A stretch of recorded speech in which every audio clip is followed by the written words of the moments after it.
ओम शांति, ओम शांति, ओम शांति। आज है 17 अप्रैल, शिव बाबा की साकार मुरली। आज बाबा क्या कहते हैं? बाबा कहते हैं, मीठे बच्चे, बाप के पास जो वखर यानी सामान है, उसका पूरा ही अंत तुम्हें मिला है।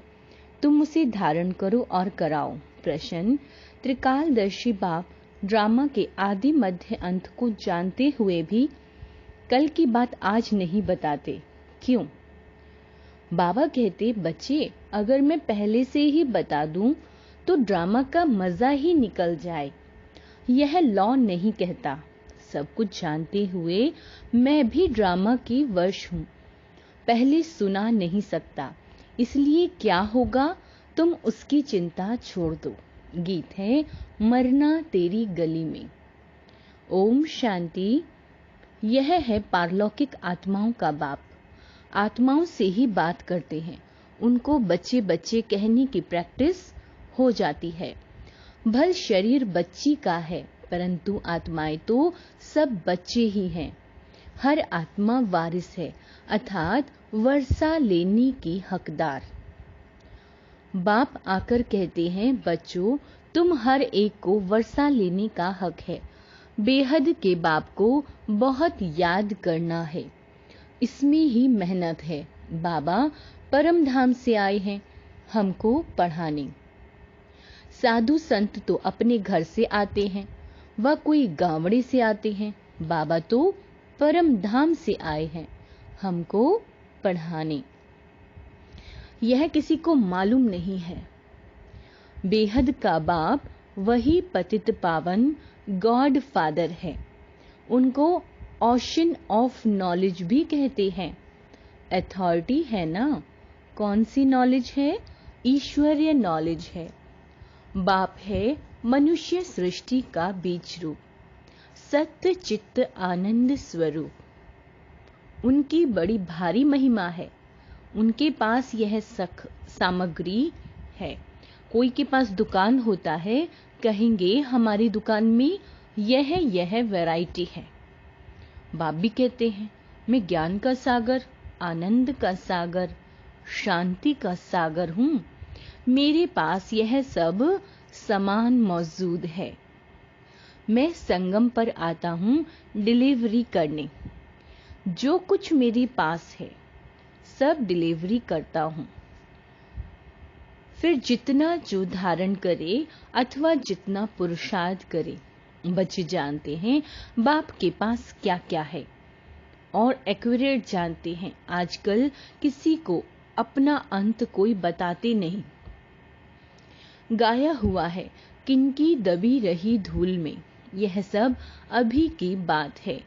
आग लगेगी, सब खत्म हो जाएंगे। बाबा कहते हैं, राजाओं के पास अंदर बहुत बड़ी मजबूत गुफाएं रहती हैं।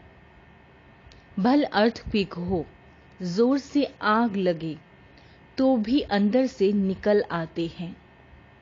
तुम बच्चे जानते हो, यहाँ की कोई भी चीज वहां काम नहीं आनी है। खानियां भी सब नए सिरे भरपूर हो जाती हैं। साइंस भी रिफाइन हो तुम्हारे काम आती है। तुम बच्चों की बुद्धि में अब सारा ज्ञान है। बच्चे जानते हैं हम सृष्टि के आदि मध्य अंत को जानते हैं। बाकी अंत का थोड़ा टुकड़ा है, जिसको भी जान जाएंगे। बाबा पहले से ही सब कैसे बता दें? बाप कहते हैं, मैं भी ड्रामा के वश हूँ। जो ज्ञान अब तक मिला वही ड्रामा में नूंद है। जो सेकंड में पास हुआ उनको ड्रामा समझना है। बाकी जो कल होगा वह देखा जाएगा। कल की बात आज नहीं सुनाएंगे। इस ड्रामा के राज को मनुष्य समझते नहीं है। कल्प की आयु ही कितनी लंबी चौड़ी लगा दी है। इस ड्रामा को समझने की भी हिम्मत चाहिए। क्या चाहिए? हिम्मत चाहिए। अम्मा मरे तो भी हलवा खाना, समझते हैं मर गए, जाकर दूसरा जन्म लिया। हम रोए क्यों? बाबा ने समझाया, अखबार में तुम लिख सकते हो, यह प्रदर्शनी आज से 5000 वर्ष पहले इस तारीख, इस ही स्थान पर इस रीति हुई थी। यह वर्ल्ड की हिस्ट्री, ज्योग्राफी रिपीट हो रही है। लिख देना चाहिए। यह तो जानते हैं, यह दुनिया बाकी थोड़ा दिन है, यह सब खत्म हो जाएंगे। हम तो पुरुषार्थ कर विक्रमाजीत बन जाएंगे। फिर द्वापर से विक्रम संवत शुरू होता है, अर्थात विक्रम होने का संवत। इस समय तुम विक्रम पर जीत पाते हो, तो विक्रमाजीत बन जाते हो। बाबा कहते हैं, पाप कर्मों को श्रीमत से जीतकर कर्माजीत बन जाते हो। वहां तुम आत्म अभिमानी रहते हो, यानी तुम्हें वहां ये हमेशा याद रहता है कि मैं आत्मा हूं। बाबा कहते हैं, पाप कर्मों को श्रीमत से जीतकर विक्रमाजीत बन जाते हो। वहां तुम आत्म अभिमानी रहते हो, वहां देह अभिमान होता नहीं है। कलयुग में देह अभिमान है, संगम पर तुम देही अभिमानी बनते हो। परम पिता परमात्मा को भी जानते हो, यह है शुद्ध अभिमान। तुम ब्राह्मण सबसे उच्च हो, तुम हो सर्वोत्तम ब्राह्मण, कुलभूषण। यह नॉलेज सिर्फ तुमको मिलती है, दूसरे किसी को नहीं मिलती। तुम्हारा यह सर्वोत्तम कुल है। गाया भी जाता है, अतीन्द्रिय सुख गोपी वल्लभ के बच्चों से पूछो। तुमको अब लॉटरी मिलती है, कोई चीज मिल जाती है, उसकी इतनी खुशी नहीं होती। जब गरीब से साहूकार बन जाते हैं तो खुशी होती है।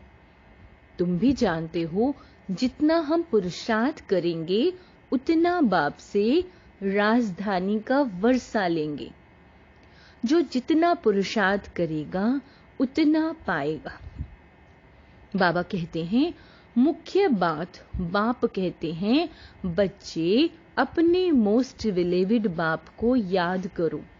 यह सबका विलेविड बाप है, वही आकर सबको सुख शांति देते हैं।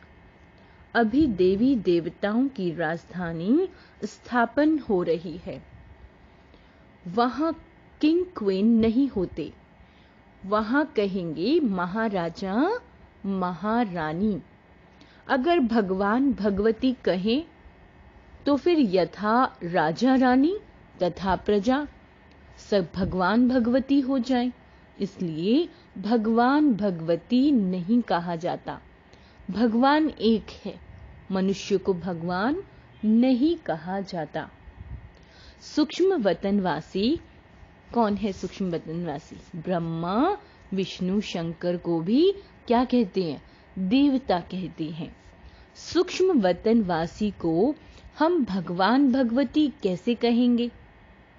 ऊंचे ते ऊंच है मूल वतन, फिर है सूक्ष्म वतन, यह है 3rd नंबर।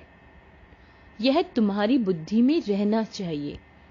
हम आत्माओं का बाप शिव बाबा ही है, फिर शिक्षक भी है, गुरु भी है, सुनार, बैरिस्टर आदि सब है। सबको रावण की जेल से छुड़ाते हैं। शिव बाबा कितना बड़ा बैरिस्टर है, तो ऐसे बाप को क्यों भूलना चाहिए? क्यों कहते हैं बाबा हम भूल जाते हैं, माया के बहुत तूफान आते हैं। बाबा कहते यह तो होगा, कुछ तो मेहनत करनी पड़े। यह है माया से लड़ाई। तुम पांडवों की, कोई कौरवों से लड़ाई नहीं है। पांडव कैसे लड़ाई करेंगे? फिर तो हिंसक हो जाएगी। बाप कभी हिंसा नहीं सिखाते, कुछ भी समझ नहीं सकते, वास्तव में हमारी कोई लड़ाई है ही नहीं। बाबा सिर्फ युक्ति बताते हैं कि सिर्फ मुझे याद करो, माया का वार नहीं होगा। इस पर भी एक कहानी है। पूछा, पहले सुख चाहिए व दुख? तो बोला सुख। दुख हो ना सके सतयुग में। तुम जानते हो इस समय सभी सीताएं रावण की शोक वाटिका में हैं। यह सारी दुनिया सागर के बीच में लंका है। अभी सब रावण की जेल में पड़े हैं। सर्व की सद्गति करने के लिए बाबा आए हैं। सब शोक वाटिका में हैं। किसमें हैं? सब शोक वाटिका यानी दुख की वाटिका में है। सब दुखी हैं। स्वर्ग में है सुख, नरक में है दुख। इसको शोक वाटिका कहते हैं। कलयुग को क्या कहते हैं बाबा? शोक वाटिका, जहां हर आत्मा दुखी है। वह है अशोक स्वर्ग। बहुत बड़ा अंतर है। तुम बच्चों को कोशिश कर बाप को याद करना चाहिए तो खुशी का पारा चढ़ेगा। बाप की राय पर नहीं चलेंगे तो सौतेले ठहरे, फिर प्रजा में चले जाएंगे, मातेले होंगे तो राजधानी में आ जाएंगे। राजधानी में आना चाहते हो तो श्रीमत पर चलना पड़े। श्री कृष्ण की मत नहीं मिलती है। मत है ही दो। अभी तुम श्री मत लेते हो, फिर सतयुग में उसका फल भोगते हो। फिर द्वापर में रावण की मत मिलती है। सब रावण की मत पर असुर बन जाते हैं। तुमको मिलती है ईश्वरीय मत। मत यानी बाबा की राय, बाबा की श्रीमत। मत देने वाला एक ही बाप है, वह है ईश्वर। तुम ईश्वरीय मत से कितना पवित्र बनते हो। ये बाबा की मुरली, बाबा की क्या है? श्रीमत है। पहला पाप है विषय सागर में गोते खाना। देवताएं विषय सागर में गोता नहीं खाएंगे। कहेंगे क्या वहां बच्चे नहीं होते? बच्चे क्यों नहीं होते? परंतु वह है ही वॉइसलेस दुनिया, संपूर्ण निर्विकारी। वहां यह कोई विकार होते ही नहीं। बाप ने समझाया है देवता सिर्फ आत्म अभिमानी हैं, परमात्म अभिमानी नहीं है। तुम आत्म अभिमानी भी हो, परमात्म अभिमानी भी हो। पहले दोनों नहीं थे। सतयुग में परमात्मा को नहीं जानते, आत्मा को जानते हैं कि हम आत्मा यह पुराना शरीर छोड़ फिर जाए नया शरीर लेंगे। पहले मालूम पड़ जाता है अब पुराना शरीर छोड़ नया लेना है। बच्चा होता है तो भी पहले से साक्षात्कार हो जाता है। योग बल से तुम सारे विश्व के मालिक बन जाते हो। तो क्या योग बल से बच्चे नहीं हो सकते? योग बल से कोई भी चीज को तुम पावन बना सकते हो, परंतु तुम याद भूल जाते हो। कोई को अभ्यास पड़ जाता है। बहुत सन्यासी लोग भी होते हैं जिनको भोजन का कदर रहता है, तो उस समय बहुत मंत्र पढ़कर फिर खाते हैं। तुमको भी परहेज तो बताई है, कुछ भी मांस मदिरा नहीं खाना है। तुम देवता बनते हो ना। देवताएं कभी कीचड़ पट्टी नहीं खाते। तो ऐसा पवित्र बनना है। बाबा कहते हैं मेरे द्वारा तुम मुझे जानने से सब कुछ जान जाएंगे, फिर जानने का कुछ रहेगा नहीं। सतयुग में फिर पढ़ाई भी और होती है। इस मृत्यु लोक की पढ़ाई का अब अंत है। मृत्यु लोक की सारी कारोबार खत्म हो, फिर अमर लोक की शुरू होगी।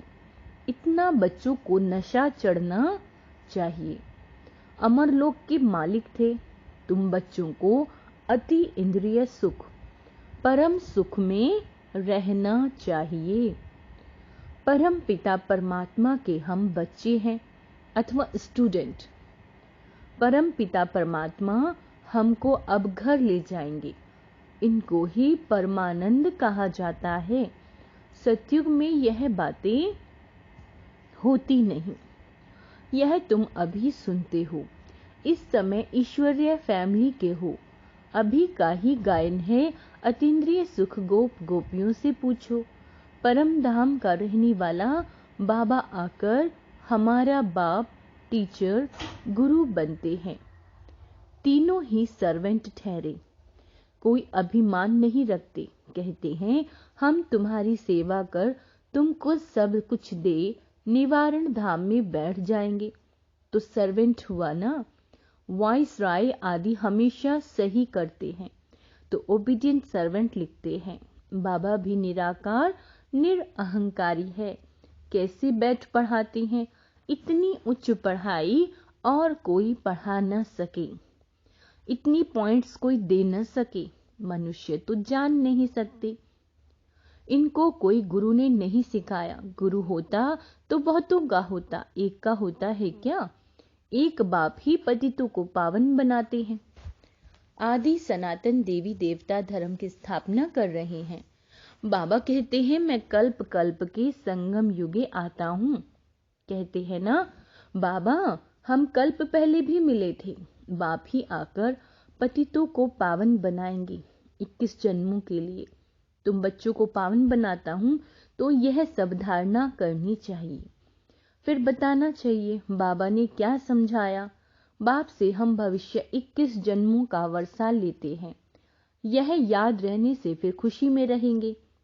यह परम आनंद है। मास्टर नॉलेजफुल, ब्लिसफुल, यह सब वरदान बाप से अभी तुमको मिलते हैं।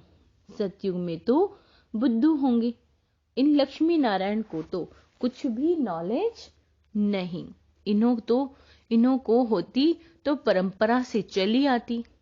तुम जैसा परम आनंद देवताओं को भी नहीं हो सकता। अच्छा, मीठे मीठे सिक्के लदे बच्चों प्रति माता पिता बाप दादा का याद प्यार और गुड मॉर्निंग। रूहानी बाप की रूहानी बच्चों को नमस्ते। हम रूहानी बच्चों की रूहानी बाप दादा को याद प्यार, गुड मॉर्निंग और नमस्ते मीठे बाबा। धारणा के लिए मुख्य सार। देवता बनने के लिए खान पान की बहुत शुद्धि रखनी है। बहुत ही परहेज से चलना है। योग बल से भोजन को दृष्टि दे शुद्ध बनाकर स्वीकार करना है। परम पिता परमात्मा के हम बच्चे अथवा स्टूडेंट हैं। वह हमें अब अपने घर ले जाएंगे। इसी नशे में रह परम सुख परम आनंद का अनुभव करना है। वरदान स्वयं के टेंशन पर अटेंशन दे। विश्व का टेंशन समाप्त करने वाले विश्व कल्याणकारी भव। जब दूसरों के प्रति जायज़ी अटेंशन देते हो, दूसरों की ज्यादा फिक्र करते हो तो अपने अंदर टेंशन चलता है। इसलिए विस्तार करने की बजाय सार रूप में स्थित हो जाओ। क्वांटिटी के संकल्पों को समाकर क्वालिटी वाले संकल्प करो, यानी अच्छे संकल्प करो। पहले अपने टेंशन पर अटेंशन दो, तब विश्व में जो अनेक प्रकार के टेंशन हैं उनको समाप्त कर विश्व कल्याणकारी बन सकेंगे। पहले अपने आप को देखो। अपनी सर्विस फर्स्ट।